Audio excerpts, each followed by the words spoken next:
Bonjour, bonsoir à tous, je suis Penta du Penta Wrestling Reviewer et on se retrouve aujourd'hui sous ce format un peu spécial pour les PEW Awards de la saison 2023-2024. Je suis en compagnie de mes fidèles associés, Mr. Gunn. Bonjour, bonjour. Et surtout notre fidèle huissier de justice, Maître Enfoirus. Bonjour mesdames, messieurs, toujours un plaisir. Donc aujourd'hui, il est temps de dévoiler les PEW Awards de cette saison qui ont été choisis par vous, chers auditeurs. Mr. Gunn, lancez la première catégorie. Allez, c'est parti. On va démarrer en chanson et en fanfare parce qu'on va parler du meilleur thème de la saison 2023-2024. Les nominés sont tout le monde. Maître Enfoirus. Nous avons les résultats, c'est officiel, c'est tombé. Le meilleur thème de l'année chez PEW a été choisi par notre public. Il s'agit du thème song de Amber Adams avec Psycho in My Head. C'est le premier. Félicitations à Amber Adams qui a su montrer que c'était quelqu'un qui avait des bons goûts musicaux. Un défaut d'avoir des bons goûts de partenaire par équipe. Ok, c'est... Bon, je ne commenterai pas. C'était gratuit, chers collègues. Nous sommes des analystes, objectifs. On ne s'implique pas. Je suis un professionnel, je ne commenterai pas ça. Nous sommes professionnels. Nous sommes objectifs. Et nous sommes de tout cœur avec Fabien. Oui, bon, ça va, j'ai compris. Maître Enfoirus, qui était deuxième et troisième dans cette catégorie? Sur cette course effrénée, notre deuxième meilleur thème song choisi par notre public, il s'agit du thème song de Morgan Hyde avec Wish I Had an Angel. C'est notre deuxième. Et en troisième position, nous avons, toujours dans l'international, le thème song de Florian Roy avec Loser. Ouais. Voici le podium pour le thème song. En tout cas, Maître Enfoirus, j'adore votre prononciation de l'anglais. On aime ça. C'est du bonbon pour les oreilles. Eh bien, merci pour ces résultats, Maître Enfoirus, ce qui me permet de vous dévoiler la catégorie suivante, puisqu'il s'agit du catcheur ou de la catcheuse le plus prometteur de cette saison. Maître Enfoirus, à vous. J'ai ici l'enveloppe. Les résultats sont tombés. Il n'y a plus de retour en arrière. Pour cette année 2024, le catcheur ou la catcheuse le plus prometteur en tout PEW, il s'agit, mesdames et messieurs, de Bassim Hassan en numéro 1. Félicitations à ce jeune catcheur de PLW qui a fait ses débuts très récemment. C'est tout récent. récent, oui. Très très vite remarqué. Et quelle tenue incroyable. Oui, quelqu'un de plutôt flamboyant, qui ne sera pas sans nous faire penser, dans sa manière de catcher peut-être, un certain Cody Dreamer, qui sait. C'est vrai qu'on retrouve peut-être chez lui certains automatismes. Je me demande s'il y a un lien ou si c'est une simple coïncidence. Je sais pas, je trouve qu'on retrouve l'âme de Cody Dreamer un peu. C'est ça. Même si, avec son côté flamboyant, il me rappelle plus Tai Even. Ceci est très prometteur, on est dans le thème. Et justement, par rapport aux résultats, en numéro 2, parmi les plus prometteurs, nous avons également Sunshine Victory en numéro 2. Et en numéro 3, attention, nous avons une égalité, écoutez bien, assez exceptionnelle. Nous avons Alvaro et Takahashi et Tyson Lewis et Ryan Parks. Nous avons 4 catcheurs en plus prometteurs en numéro 3 cette année. Bien, c'est assez étonnant en effet, mais ça prouve que l'avenir de PEW est bien fourni. Et en tout cas, j'ai trouvé que c'était un choix audacieux de votre part, Maître Enfoirus, de ne pas prononcer le nom de famille de Monsieur Takahashi Oshikawa. Est-ce que c'est un choix, un parti pris? Oshika quoi? Je ne sais pas lire. C'est ce qui me semblait. Mr. Gunn, catégorie suivante. D'accord, je voulais faire un commentaire, mais si on y va... Toutes mes excuses, mais votre avis n'intéresse que vous. Tout ce que je voulais dire, c'est que... Je suis payé combien pour ça, déjà? Monsieur, restons professionnels. Parlons salaire en off. Bon bah, allons-y alors. Et mesdames et messieurs, le meilleur show de la saison 2023-2024 a été un casse-tête à découvrir, tant la saison aura été forte en émotions et en produits de qualité. Maître Enfoirus, qu'est-ce que les fans ont décidé? En meilleur show cette année, parmi tout le beau produit qu'a proposé PEW cette année, numéro 1, choisi par notre public. Il s'agit de Coliseum Guerilla. Oh, un choix logique à mon avis. Un choix qui se montrait très... qui se voyait venir. Bien Un sûr, show je vois. que certains ont qualifié de parfait. Si je vois les statistiques, c'est le show qui a été le plus revisionné sur le network officiel. Les stocks Et oui. ne mentent pas. Mais je ne savais pas que Les vous étiez stats ne mentent également jamais. statisticien, mon cher. J'ai les Quelle chiffres. bonne nouvelle. Ah, oui, pardon, excusez-moi. C'est vrai que nous avons une équipe de Nous statisticiens. avons notre statisticien. Finalement, qui a aidé Maître notre- Foros, vous n'êtes plutôt qu'une façade. Vous n'êtes Qui ont qu'un été deuxième et ouvre-enveloppe. quels shows ont été deuxième et troisième dans cette catégorie, Maître Foros? En numéro 2, parmi les meilleurs shows de cette année, nous avons un show qui a sa signature. Il a depuis des années, bien évidemment, il s'agit de l'Apocalyptic Rumble. Et en numéro 3, qui suit de Rising War, troisième du nom. Ah, incroyable. Il y a des shows qui ont marqué l'année par des moments marquants. Oui, hein. Et ça fait une collection toute trouvée parce qu'on ne va pas parler du meilleur moment de l'année. Oh, le Monsieur flop. Penta. Le flop. Ah mais je le savais. Hein. C'est terrible. Je le savais quand je l'ai dit. Eh bien, merci pour cette touche d'humour, Mr. Gunn. La prochaine catégorie n'est nulle autre que celle du meilleur clan.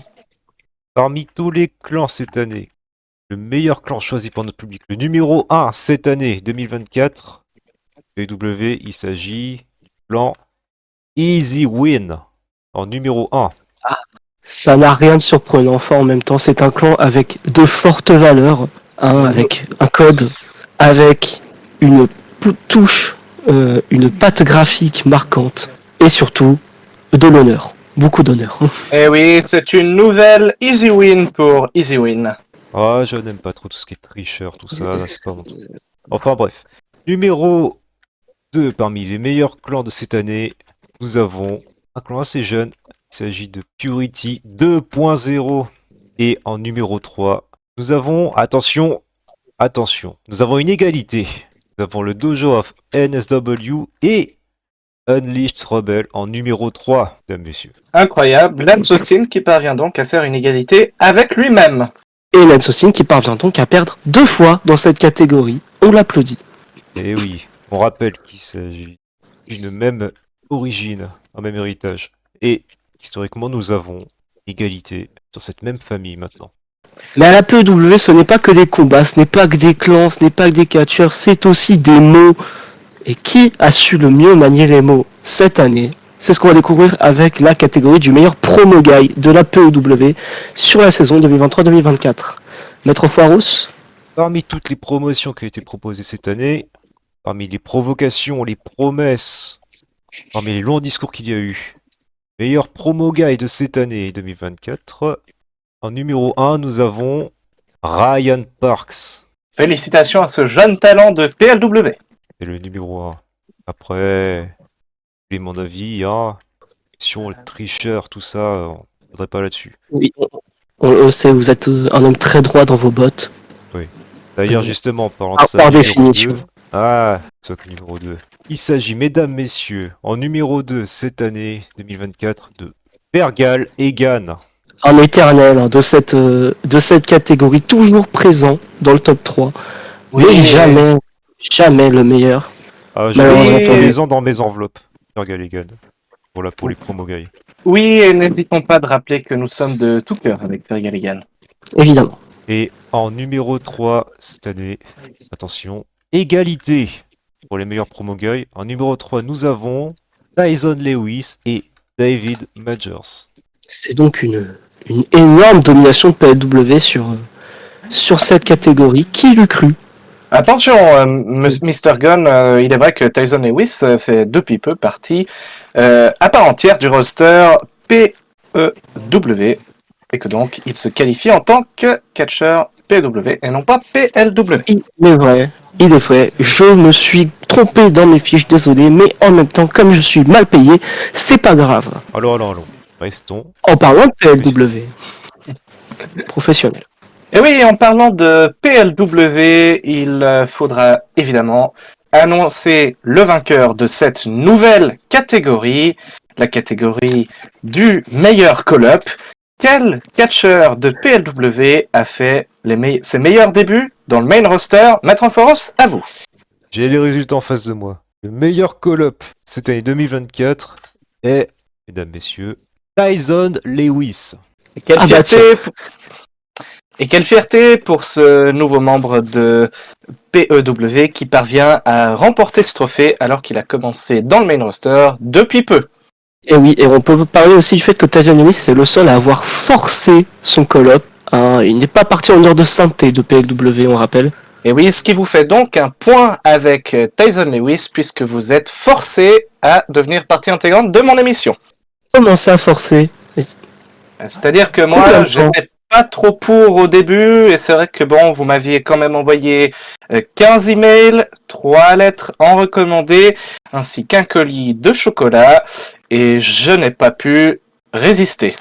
Écoutez, tout ce que je dis, c'est que les fans m'adorent, et que ce serait dommage de vous passer de votre meilleur élément. Enfin bref, arrêtons de parler de vérité et voyons le top 3. Oui, le top 3, oui. Alors, en meilleur call-up en cette année 2024, nous avons en numéro 2 Mike Brady et numéro 3 qui est juste derrière, le fameux Wayne Beretta pour les meilleurs call-ups de cette année 2024. Wayne Beretta qui avait été engagé par Monsieur Shane Bismarck, on le rappelle, pour devenir son garde du corps avant de le trahir et de retourner à PLW comme le sale lâche qu'il est. Encore une fois, nous rappelons que Penta Wrestling Reviewer a beaucoup investi dans PLW et que nous n'avons pas du tout mal aux fesses d'avoir perdu une grande partie de notre investissement à cause de l'invasion. Absolument. On peut d'ailleurs quand même parler du fait que Wayne Beretta est un membre de PLW qui finit 3ème dans la catégorie meilleur call-up. Voilà, c'est juste magnifique. Mes catégories suivantes, être call-up c'est bien, mais le mériter c'est mieux, et pour mériter il faut progresser. Qui a été la meilleure progression de cette saison? Je vais vous l'annoncer tout de suite. D'après nos résultats, par rapport à ce que vous avez voté, par rapport à ce que vous avez constaté, mesdames, messieurs, la meilleure progression de cette année est Ryan Parks. Impressionnant de sa part. C'est sa deuxième récompense, tout à fait. Non, c'est sa deuxième. Oui, Ryan Parks qui a effectivement eu un impact quasiment immédiat chez PLW et donc dont la progression a été très regardée et très appréciée. Oui, mais surtout, n'oublions pas de rappeler que nous sommes de tout cœur avec Fergaligan. Bien sûr, qui a sûrement été la réelle meilleure progression de l'année, mais on ne le saura jamais. Ah, les chiffres sont les chiffres. Et je vais justement continuer tout de suite avec. Parmi les meilleures progressions en numéro 2, nous avons également un nom qui est revenu plusieurs fois. Il s'agit de Tyson Lewis. Et décidément, juste derrière, Mike Brady. Tyson Lewis et Mike Brady dans les meilleures progressions, mesdames et messieurs. Décidément, ces deux-là sont inséparables. Ils étaient déjà côte à côte dans la catégorie du meilleur call-up. Est-ce que vous pensez qu'on aura de la jalousie de la part de Tyson Lewis de finir deuxième sur ces awards très prestigieux et tout à fait importants pour leur carrière? Jaloux, je ne sais pas, mais rappelons tout de même que Ryan Parks et Tyson Lewis sont dans des compagnies séparées actuellement. Que si jalousie il y a, vengeance, il est peu probable qu'il y ait. Enfin, je continue et il est à présent temps de vous présenter quel a été, selon vous, chers spectateurs, le meilleur moment de cette saison. Parmi tous les moments incroyables qu'il y a eu cette année, mesdames et messieurs, vous avez fait votre choix. Et en numéro 1, il y a eu le plus de votes qui est revenu en majorité. Il s'agit, parmi les meilleurs moments, au moment où Chris Smash gagne le Rumble. C'était attendu. Première fois de l'histoire qu'un champion du monde remporte l'Apocalyptic Rumble. C'est assez fou quand même comme statistique. Et je pense que l'on peut ajouter dans ce moment, le moment qui a vraiment marqué les fans, c'est donc le vol plané de Sam Corwell. À mon avis, ça a aidé. Sans doute. Je suis tout de même déçu que cette année, il n'y ait pas eu de balle déguisée. Il aurait sans doute raflé le prix s'il avait eu lieu cette année. Hein. Bien. Et pour la suite, parmi les meilleurs moments également, numéro 2, numéro 3, un nom qui a été mentionné juste avant, mesdames et messieurs. En deuxième, nous avons Chris Chris Smash qui trahit PEW lors de l'invasion. Et en Et oui. numéro 3, Fils de père, restons polis. Et oui, Chris Smash nous l'aura définitivement mis à l'envers jusqu'au coude. Merci Chris de nous avoir rappelé que la vie était une sale race. où est-ce que j'en étais dans mes fiches? Oui, alors je disais, et en numéro 3, mesdames et messieurs, parmi les meilleurs moments, il s'agit du retour de The Storm. Et oui, un retour inattendu. Personne ne pensait qu'il reviendrait un jour. Mais comme quoi, il faut toujours croire au miracle. Et Un faut petit donc pronostic croire pour son en ses rêves. affrontement avant Jack Walton, Maître Enfoiros? Allons, moi je suis, comme vous dites, quelqu'un qui ouvre les enveloppes. Si vous voulez mon avis à ce sujet-là, je pense que vous devriez coucher vos enfants plus tôt cette nuit-là. Ou du moins, les mettre à l'abri. Je ne sais pas ce qui peut se passer. Tout peut arriver à ce moment-là d'ailleurs. J'espère qu'ils auront assuré une grande équipe de sécurité autour de la reine. Tout peut arriver. Et oui, et nous pensons sérieusement que The Storm battra cette fraude de Jack Walton. Catégorie C'est évident. suivante, mon cher Mr. Gunn. Oui, et là on commence à rentrer dans du lourd, dans du très lourd, parce qu'il est le temps de découvrir le meilleur match de la saison 2023-2024. Beaucoup de grands matchs, beaucoup de grands moments, beaucoup de tension dans ces matchs, mais il y en a un que vous avez préféré. Pour les meilleurs matchs cette année, le match qui est le plus ressorti, qui a le plus marqué les foules, il s'agit Triple Threat, Chris Match contre Storm, contre Corwell à Coliseum Guerilla 2024. Oui, sans doute le meilleur match. Je vais faire un pari un peu risqué, je vais prendre des risques. Je sais que je suis pas trop du genre à mouiller d'habitude, mais je pense que c'est le meilleur match, en tout cas un des meilleurs matchs de l'histoire de PW. De l'histoire. Ouh, Oui, les paris sont pris. Ah, c'est qu'il y a de la concurrence, Les paris si sont- si je vois mes chiffres. Ouais. Mais bon, d'accord. sans doute, mais voilà, je l'ai dit, je n'ai pas peur d'assumer ma position. Je dois avouer que je pense toujours qu'il est légèrement battu par bien évidemment John Ryder contre Holden, mais c'est un choix qui se défend. Oui, en tout cas, merci Mr. Gunn de nous rappeler que vous avez définitivement des goûts de chiottes. Qui était deuxième? Quel match était deuxième et troisième dans cette catégorie, Maître Empoiros? Parmi les meilleurs matchs cette année, en numéro 2, stipulation historique, comme je l'ai appelé, l'Apocalyptic Rumble 2024 en numéro 2. Et en numéro 3, grosse affiche. Il s'agit Purity 2.0 contre le Dojo of NSW, également à Coliseum Guerilla 2024. Oui, ce n'est pas pour rien que Coliseum Guerilla a été élu show de l'année. En tout cas, encore une présence de PLW dans ces awards. C'est pas ce match Youpi. où Amber Adams a failli mourir en sautant de la cage? Mais dans quel match Amber Adams ne manque-t-elle pas de mourir finalement? Oui, bonne remarque. C'est vrai qu'elle tient En ça de son espérant- frère un peu, hein. En espérant qu'elle est assurée et en rappelant bien évidemment que nous sommes de tout cœur avec Amber Fergaligan. Ah, tu l'as raté. C'était fait exprès. C'était une mauvaise blague. Merci pour ce rappel, mon cher Mr. Gunn. ouais. Il est temps pour moi de présenter la dernière catégorie, la plus attendue, celle que tout le monde meurt d'envie de découvrir. Roulement de tambour, qui était le meilleur catcheur ou la meilleure catcheuse de cette saison? Maître Enfoiros, pour la dernière fois ce soir, voulez-vous bien ouvrir cette enveloppe et nous révéler qui a remporté cette catégorie? Je l'ai ouvert à l'instant même. Attention, meilleur catcheur de cette année. Tout le roster PW et PLW. En numéro 1, parmi les meilleurs catcheurs, un nom qui est déjà ressorti. Il s'agit de Chris Smash. Waouh, quelle révélation! Une immense surprise pour tout le monde, je pense. Alors là, c'est un vrai choc. C'est la deuxième fois consécutive que Chris Smash remporte la récompense du meilleur catcheur. Il était déjà vainqueur de cette catégorie l'année précédente. Et ça lui permet de rejoindre l'illustre The Storm dans cette catégorie, ainsi que nous n'oublions pas le catcheur qui a le plus mérité cette récompense, Jack Black. Est-ce qu'on peut ne pas parler de The Storm qui gagne cette récompense parce que je pense toujours à l'heure actuelle que c'est une récompense frauduleuse. Tout en étonnant rappelant que ça ne je soit suis pas un la journaliste- référence à... Pardon. Tout en rappelant Vas-y. que je suis un journaliste objectif.